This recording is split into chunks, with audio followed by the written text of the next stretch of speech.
గతంలో జగన్మోహన్ రెడ్డి వదిలిన బాణాన్ని నేను అని చెప్పిన షర్మిల ఇప్పుడు తన బాణాన్ని జగన్మోహన్ రెడ్డి మీదకే ఎక్కుపెట్టబోతుందా? ఆంధ్రప్రదేశ్లో జగన్మోహన్ రెడ్డి ఓటమే లక్ష్యంగా షర్మిల పావులు కదపబోతోందా అంటే అవునని సమాధానం ఇస్తున్నారు కొంతమంది రాజకీయ విశ్లేషకులు. ఇక ఇదే అంశానికి సంబంధించి మనతో మాట్లాడేందుకు ప్రముఖ సీనియర్ జర్నలిస్ట్ సత్యమూర్తి గారు మనతో ఉన్నారు. సార్తో మాట్లాడు. సార్ నమస్తే అండి. నమస్కారం అండి. సార్, గతంలో జగన్ వదిలిన బాణాన్ని నేను అని చెప్పిన షర్మిల ఇప్పుడు తన బాణాన్నే జగన్మోహన్ రెడ్డికి ఎక్కుపెట్టేందుకు సిద్ధమయ్యారు. రానున్న ఎన్నికల్లో ఆంధ్రప్రదేశ్లో జగన్మోహన్ రెడ్డి ఓటమే లక్ష్యంగా షర్మిల గారు పావులు కదుపుతున్నారు. ఇప్పటివరకు చంద్రబాబు నాయుడు గారు, పవన్ కళ్యాణ్ గారు విమర్శించినంత ఇదిగా నిన్న షర్మిల గారు జగన్మోహన్ రెడ్డిని టార్గెట్ చేసి విమర్శించారు. ఏంటి సార్, ఈ అంశాన్ని ఎలా చూడొచ్చు అసలు మనం? ఒక రకంగా షర్మిల రాజకీయ ఆమె స్టెప్స్ చూస్తూ ఉంటే జగన్మోహన్ రెడ్డికి అసలు ఫస్ట్ స్టెప్లోనే చుక్కలు కనిపించినాయి. ఫస్ట్ స్టెప్పే. ఇంకా ప్రమాణ స్వీకారం చేసింది, అంటే పదవి స్వీకారం, పిసిసి అధ్యక్షురాలుగా పదవి తీసుకున్న మొదటి రోజే జగన్మోహన్ రెడ్డికి చుక్కలు కనిపించినాయి. ఇది జగన్మోహన్ రెడ్డి స్వయంకృతాపరాధం. ఇంకా మీరు మనం ఇంకా జగన్మోహన్ రెడ్డి అని మాట్లాడుకుంటున్నాం. షర్మిల జగన్ రెడ్డి అంటున్నది. అవును, ఏకపక్షంగా. ఇది ఎంత డ్యామేజింగ్ అంటే జగన్కి, జగన్మోహన్ రెడ్డిని జగన్ రెడ్డి అని షర్మిల సంబోధించటం ఒక రకంగా చూస్తే జగన్మోహన్ రెడ్డి జీవితంలో ఊహించి ఉన్నాడు. ఇన్ని సంవత్సరాలు, 5 సంవత్సరాల పాటు ఏకఛత్రాధిపత్యంగా ముఖ్యమంత్రి స్థానంలో కూర్చొని ప్రతి వాడిని కనిపించిన నోరెత్తిన ప్రతి వాడిని అణచివేసి ఎవరిని కూడా అసలు తనకి ఎదురు లేకుండా చేసుకున్న జగన్మోహన్ రెడ్డిని సొంత చెల్లెలు వచ్చేసి జగన్ రెడ్డి నువ్వేం చేశావు అని అడుగుతుంటే ఈ రోజున రాజకీయాలు పక్కన పెడితే జగన్మోహన్ రెడ్డి సిగ్గుతో చచ్చిపోతూ ఉంటాడు. జగన్మోహన్ రెడ్డి వెన్నులో వణుకు మొదలైంది ఈ షర్మిల గారి కామెంట్స్ వల్ల అంటూ కూడా కొన్ని వార్తలు. ఖచ్చితంగా మనం పరిణామక్రమం గమనిస్తే జగన్మోహన్ రెడ్డి చేస్తున్న ప్రజా వ్యతిరేక విధానాల మీద గొంతెత్తటానికి ప్రజలు భయపడ్డ రోజుల్లో చంద్రబాబు నాయుడు కొన్ని పబ్లిక్ మీటింగులు పెట్టాడు. ఉత్తరాంధ్రలో ఒకటి, రాయలసీమలో ఒకటి, సెంట్రల్ ఆంధ్రాలో ఒకటి. ఆ పబ్లిక్ మీటింగులకి జనం విపరీతంగా వచ్చారు. దాదాపు 2-3 సంవత్సరాల కిందట ఈ సంఘటన జరిగింది. బాగా జనం వచ్చిన ఆ 3 మీటింగులు, 3 రీజియన్స్లో 3 మీటింగులు పెడదాము అని ప్లాన్ చేసుకున్నారు. దానికి విపరీతమైన స్పందన వచ్చింది. మీరు గమనించండి, అంతకు ముందు చంద్రబాబు నాయుడు లేకపోతే తెలుగుదేశం పార్టీ నాయకులు వీళ్ళందరూ కూడా బయటికి వచ్చారు, వాళ్ళు పోరాటం చేశారు, కానీ ప్రజలు బయటికి రావడానికి భయపడ్డారు. చంద్రబాబు నాయుడు 3 ప్రాంతాల్లో 3 పబ్లిక్ మీటింగులు పెట్టిన తర్వాత నుంచి ప్రజల్లో ఒక విధమైన చలనం వచ్చింది. ఆ మీటింగులకి బాగా జనం వచ్చారు. ఆ తర్వాత లోకేష్ యువగళం పాదయాత్ర టేకప్ చేసిన తర్వాత చేసినప్పుడు కూడా అణచివేత తీవ్ర స్థాయిలో ఉండేది. అసలు పోలీసులు అటు మాట్లాడితే అరెస్ట్ చేసే పరిస్థితి ఉంది. అటువంటి సిచ్యుయేషన్లో లోకేష్ పాదయాత్ర ద్వారా ప్రశ్నించటం మొదలుపెట్టాడు. ఇది ప్రజలకి ధైర్యాన్ని ఇచ్చింది. ఈ స్టేజీలు అన్నీ దాటి వచ్చిన తర్వాత పవన్ కళ్యాణ్ని విశాఖపట్నంలో అరెస్ట్ చేయటం, అసలు బయటికి రాకుండా చేయటం, ఈ ఘటన జరిగిన తర్వాత న్యూట్రల్స్ అందరూ కూడా, అంటే తటస్థంగా రాజకీయాలతో సంబంధం లేకుండా ఉన్న వాళ్ళు కూడా, వాళ్ళందరూ ఒక్కసారి ఆలోచించటం మొదలుపెట్టారు. ఇట్లా చంద్రబాబుని ఇట్లా చేస్తున్నాడు, లోకేష్ని ఇట్లా చేస్తున్నాడు, పవన్ కళ్యాణ్ ఇట్లా చేస్తున్నాడు, ఏంటి వ్యవస్థ అని చెప్పి ఆలోచించటం మొదలుపెట్టారు. అది ఆ తర్వాత పరిణామ క్రమంలో మొత్తం కన్సాలిడేట్ అయి ఉన్నది. ఈ రోజున రాష్ట్రంలో జగన్మోహన్ రెడ్డి ఆయన ఉపయోగించే ఈ ఏపీ సిఐడి పోలీసులు, మామూలు లా అండ్ ఆర్డర్ పోలీసులు, ఆయన సామాజిక వర్గానికి చెందిన ఎస్పీలు, వీళ్ళందరూ అంటే ప్రజలు కేర్ చేయటం లేదు. డైరెక్ట్గా చెప్తున్నారు, నువ్వు జగన్మోహన్ రెడ్డి మనిషివి నువ్వు అని ఎస్పీలని ప్రశ్నిస్తున్నారు ప్రజలు ఈ రోజున. ఈ ఓటర్లు వీళ్ళందరూ కూడా ఈ ఓట్లు, తమ ఓటు హక్కు ఉంటుందా పోతుందా అని ఆలోచించుకునే పరిస్థితుల్లో ఆంధ్రప్రదేశ్ ఉన్నది.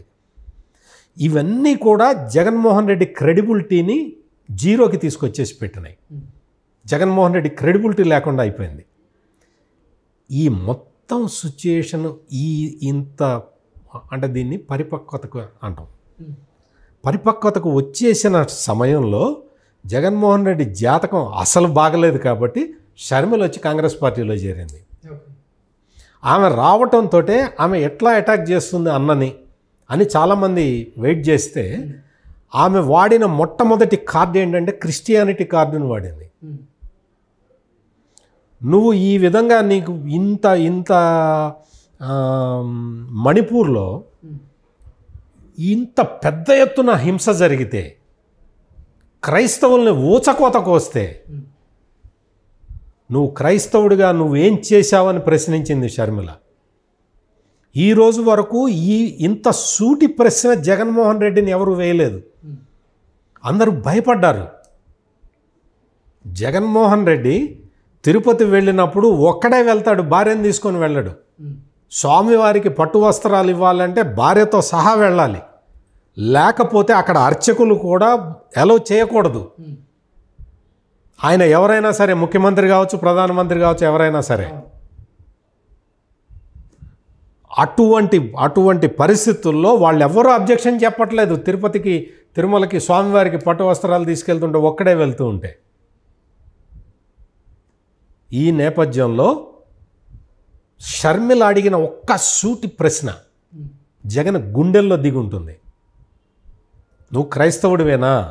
ఇంతమంది క్రైస్తవుల్ని కోత కోస్తుంటే నువ్వు ఎందుకు మాట్లాడలేదు అని చెప్పి ఆ ప్రశ్న సంధించటం వెనక షర్మిల రాజకీయ వ్యూహం అర్థం చేసుకోవచ్చు. చాలా అసలు ఎవరు ఊహించలే. ఎవరి సంగతం ఎందుకు, నేను యాజ్ ఎ జర్నలిస్ట్గా ఆ అమ్మాయి ఈ క్వశ్చన్ అడుగుతుందని నేను ఎక్స్పెక్ట్ చేయలేదు. అటువంటి అన్ఎక్స్పెక్టెడ్ క్వశ్చన్ వచ్చేటప్పటికి జగన్మోహన్ రెడ్డి విలవిల్లలాడిపోయి ఉంటాడు. సార్, అసలు జగన్మోహన్ రెడ్డి మీద షర్మిలకు ఎందుకు అంత కోపం? ఎక్కడ వీళ్ళకి విభేదాలు ప్రారంభమయ్యాయి అంటే ఏం చెప్తారు సార్? మీకు ఈ పరిణామ క్రమం మొత్తం కూడా ఒక రోజుతోటి వచ్చింది కాదు. పాపం షర్మిల ఎంతో ఓపికతోటి వెయిట్ చేసింది. ఇవాళ ఫేస్బుక్లో ఒక మేధావి,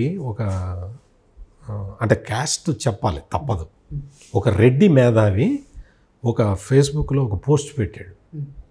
ఏంటి అంటే, అన్న ఇంత పేదవాళ్ళ కోసం ఇంత చేస్తున్నాడు, ఇంత త్యాగం చేస్తున్నాడు, కొంతకాలం వెయిట్ చేయలేదా? కేవలం రాజ్యసభ కోసమా ఇంత ప్రయత్నం చేస్తున్నది? ఇంత అన్నని డ్యామేజ్ చేయటం ఎందుకు? ఇంత అవసరమా?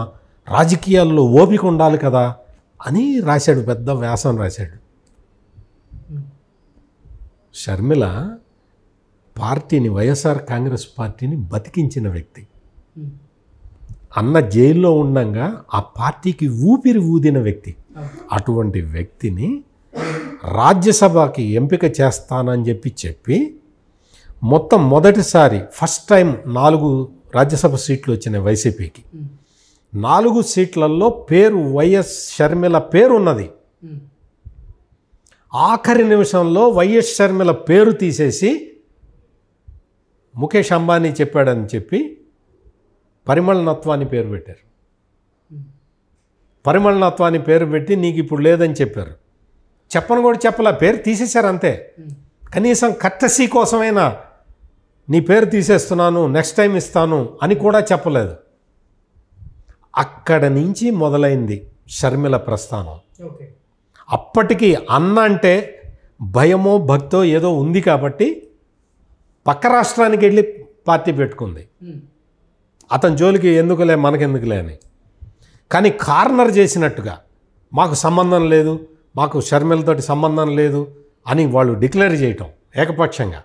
ఇటువంటివన్నీ చేసిన తర్వాత కాంట్రబట్ పొజిషన్లో కాంగ్రెస్ పార్టీ షర్మిలని ఆదరించి తీసుకొచ్చి పెట్టిన నెక్స్ట్ డేనే ఏం చెప్పారు, చంద్రబాబు నాయుడు మనిషి షర్మిల అని చెప్పారు. షర్మిల చంద్రబాబు నాయుడు మనిషి. షర్మిల పక్కన ఇద్దరు వ్యక్తులు ఉన్నారు, నడిపించారు. ఒక పక్కన తులసిరెడ్డి, ఇంకొక పక్కన కేవీపీ రామచంద్రరావు ఉన్నారు. వాళ్ళు చంద్రబాబు నాయుడు మనుషులండి. వాళ్ళు జగన్ పుట్టక ముందర వాళ్ళిద్దరూ రాజకీయాల్లోకి వచ్చారు. వాళ్ళకి తెలీదా? నిన్న ఆయన చంద్రబాబు గారిని కూడా విమర్శలు చేశారు. చేస్తుంది. ఇప్పుడు కాంగ్రెస్ పార్టీ తెలుగుదేశం పార్టీకి వ్యతిరేకమైన పార్టీ కదా. నేననేది ఏంటంటే వాళ్ళిద్దరూ ఒకరే అయితే, చంద్రబాబు మనిషే షర్మిల అయితే చంద్రబాబు గారి మీద విమర్శలు చేయాల్సిన అవసరం ఉండదు కదా. వాళ్ళు అసలు వీళ్ళు వైఎస్ఆర్ కాంగ్రెస్ పార్టీ వాళ్ళు ఎవరైనా సరే వాళ్ళకి వ్యతిరేకంగా మాట్లాడితే వాళ్ళు చంద్రబాబు ఖాతాలో వేసేస్తారు ఇవన్నీ కూడా. అట్లాగే షర్మిలను కూడా వేశారు. నేననే పాయింట్ ఏంటంటే Tulasi Reddy, KVP Ramachandra Rao left right నిలబడి ఉన్నారు షర్మిలకి. వాళ్ళు మాట్లాడుతున్నారు. వాళ్ళకి తెలుసా? వాళ్ళకి తెలియదా చంద్రబాబు నాయుడు తెచ్చాడా తేలేదా? అసలు చంద్రబాబు నాయుడు చెబితే కాంగ్రెస్ పార్టీ వింటుందా? ఇవన్నీ వైఎస్ఆర్ కాంగ్రెస్ పార్టీ వాళ్ళు ఏం చేయాలో తెలియక వాళ్ళు సోషల్ మీడియాలో చేస్తున్న ప్రచారం. ఈ ప్రచారాలు చంద్రబాబు పంపించాడా లేకపోతే పవన్ కళ్యాణ్ పంపించాడా ఆ విషయం పక్కన పెట్టండి. ఇప్పుడు షర్మిల అడిగిన ప్రశ్నకి సమాధానం చెప్పమనండి. నువ్వు క్రైస్తవుడివేనా? నువ్వు దీనికి జరిగిన మారణకాండకి నువ్వు ఎందుకు స్పందించలేదు? బీజేపీకి భయపడ్డావా